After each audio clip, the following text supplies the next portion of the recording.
Good morning, class 9. How are you guys doing?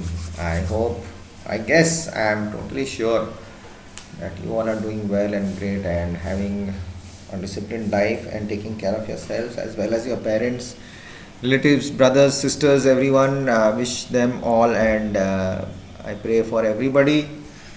The whole of Bihar, whole of India, all the children of India, families are in my prayers every day, and I hope and wish all good luck and happy health and safe health and happy living to everybody, so that you all can be normal and don't be tensed, and everything is going to take place in soon. Everything happens for a reason.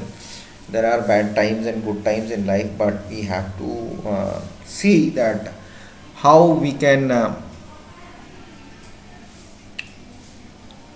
go ahead and tackle those situations in life, so this is what it's all about.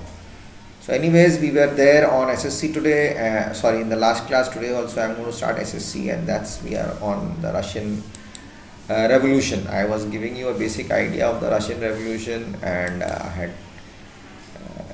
I'm going to give you notes also. I'm going to give you solved questions also. I'll put it up on the download part, the where it happens, and you can check that. So we'll start again. I'll just tell you, brief you up on the last part what we did. Like, socialism was given support. Workers in Germany and England, I had told you, began forming associations to fight for better living conditions. They were setting up, they were fighting against it. They set up funds for members in distress, reduction of working hours, and the right to vote. Russian Revolution started in 1914. 1914, Tsar Nicholas II ruled the Russian Empire. Okay, the economy and society was, most of the Russian population was agriculturists. Industries were being set up, which were mostly private property for the industrialists. Workers were divided into groups, but they did unite to strike work when they were dissatisfied. Peasants had no respect for nobility. Unlike the French peasant, Russian peasants were only the peasant community which pooled their land, and their commune divided the land according to the needs of individual families. The 1905 revolution, Russia was an autocracy. The Tsar was not subject to the parliament. Liberals wanted to end the state of affairs. They worked towards demanding a constitution during the revolution 1905. Then we have the Bloody Sunday. I'll tell you something about that. And in the book, I'll just start reading, and then we will come to that part of the Bloody Sunday, and then we'll go ahead. Okay, so the Russian Revolution, I had given my notes last time to you, but this time I'm going to give you some. We'll go to the book. In one of the least industrialized of European states, this situation was reversed. Socialists took over the government in Russia. Through the October Revolution 1917, the fall of monarchy, like I had read this, that we have to go back few years before the revolution happened. The Russian Empire 1914. 1917 this happened, and 1914 we'll read about. The 1914 Tsar Nicholas II ruled Russia and its empire. Besides the territory around Moscow, the Russian Empire included current-day Finland, Latvia, Lithuania, Estonia, parts of Poland, Ukraine, and Belarus. It stretched to the Pacific and comprised today's Central Asian states as well as Georgia, Armenia, and Azerbaijan. The majority religion was Russian Orthodox Christianity, which had grown out of the Greek Orthodox Church, but the empire also included Catholics, Protestants, Muslims, and Buddhists.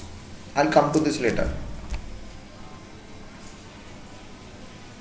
We will first read, and then I'll give explanation. I've given you economy and the society. At the beginning of the 20th century, the vast majority of Russian people were agriculturists. Just now I told you, about 85% of the Russian Empire's population earned living through agriculture. This proportion was higher than in most European countries. Russia was much more into agriculture. For instance, in France and Germany, the proportion between 40% and 50%. In the empire, cultivators produced for the market as well as their own needs, and Russia was a major exporter of grains.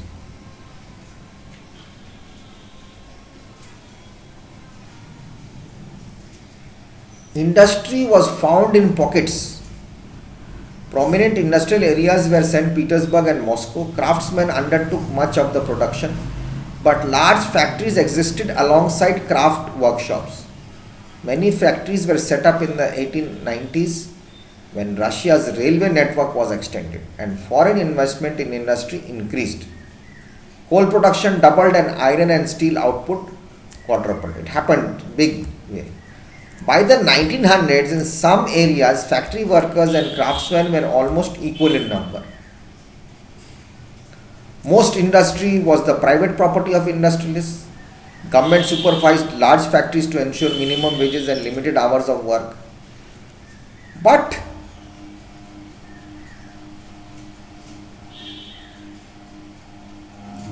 factory inspectors could not prevent rules being broken. In craft units and small workshops, the working day was sometimes 15 hours compared to 12 hours in factories. Accommodation varied from rooms to dormitories. People had to just lay like that. Families were not allowed to be kept. They had to sleep in shifts, then get up and go to the duties. Workers were divided in social groups. Some had strong links with the villages from which they came. Others had settled in cities permanently. Workers were divided by skill. A metal worker of St. Petersburg said, metal workers considered themselves aristocrats among other workers. Their occupation demanded more training and skill. Women made up 31% of the factory labor force by 1914, but they were paid less than the men, between half and 3/4 of a man's wage, 25% lesser, 1/4, yes, it's about 25% or 30%. Division among workers showed themselves in dress and manners also. Some workers formed association to help members in times of unemployment or financial hardship, such as associations were few. Despite so much of division and whatever was happening, workers did unite to strike work when they disagreed with employers about dismissal or work conditions. These strikes took place frequently in the textile industry during 1896 and 1897 and in the metal industry during 1902. In the countryside, peasants cultivated most of the land, but the nobility, the crown and the Orthodox Church owned large properties. Like workers, peasants were too divided.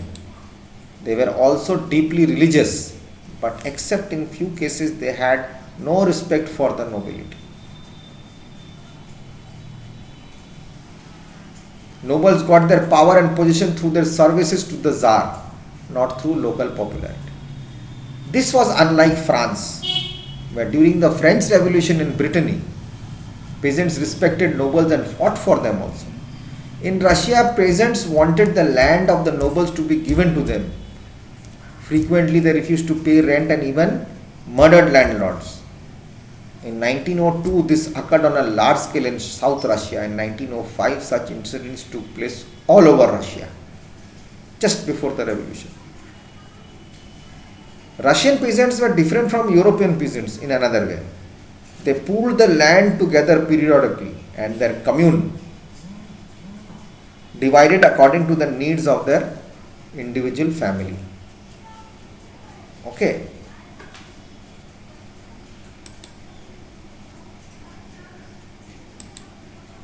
That is what happened. Now, what is the socialism in Russia? We have to know that. If we don't know that, we won't know that. So we have to know about the political issues, we have to know about the World War I, economic and social changes, what happened, the background, We read about it. Okay.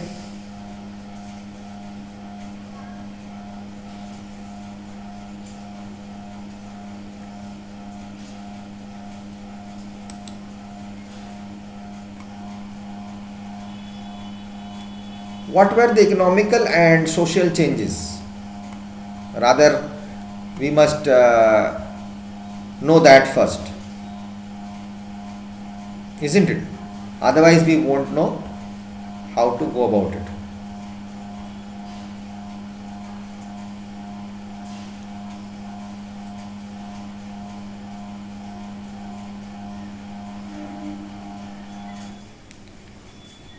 The Russian Revolution of 1905 was a major factor contributing to the cause of the revolutions of 1917.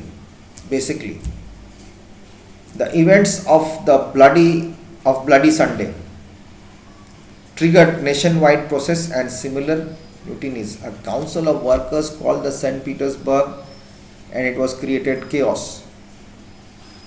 I had told you this also. Now, what was the Bloody Sunday? Bloody Sunday or the Red Sunday is the name given to the events of Sunday 22nd January 1905 in St. Petersburg, Russia, when unarmed demonstrators led by Father Georgy Gapon were fired upon by soldiers of the Imperial Guard as they marched towards the Winter Palace to present a petition to Tsar Nicholas II of Russia.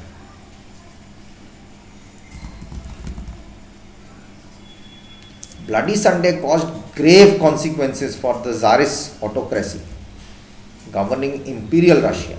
The events in St. Petersburg provoked public outrage and a series of massive strikes that spread quickly to the industrial centers of the Russian Empire. Now, whenever there is going to be strike in the production area, economy will fall down. This massacre on Bloody Sunday is considered to be the start of the active phase of Revolution 1905. In addition to the beginning of 1905 revolution, some historians say that the Russia Revolution in 1890 and 1918 view the events of Bloody Sunday to be one of the key events which led to Russian Revolution May 1917. Understood? I'll come back in the next video.